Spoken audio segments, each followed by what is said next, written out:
Si vous vivez près d'un vignoble, devez-vous être inquiet pour votre santé? Les autorités sanitaires lancent une opération inédite, une enquête de terrain auprès de 3000 habitants, enfants et adultes, pour mesurer la présence des pesticides dans leur organisme. Les prélèvements commenceront le 29 octobre. Les participants seront tirés au sort, répartis dans 6 régions différentes, dont la Nouvelle-Aquitaine, où de nombreuses maisons jouxtent des vignobles. Le reportage de notre correspondant Stéphane Place.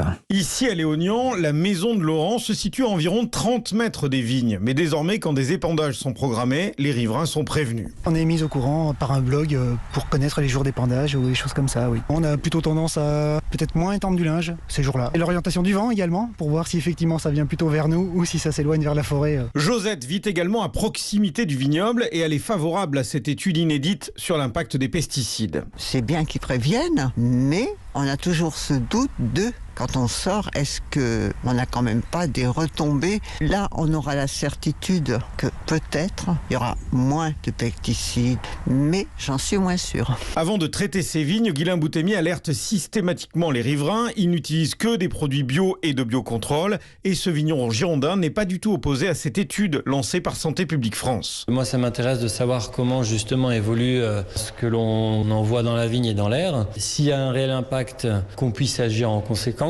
Mais s'il n'y en a pas, qu'on le sache, c'est pour voir si nos pratiques que l'on a mis en place depuis de nombreuses années est réellement efficace. Beaucoup plus dubitatif, le Conseil interprofessionnel du vin de Bordeaux s'inquiète, lui, de la manière dont cette étude va être menée.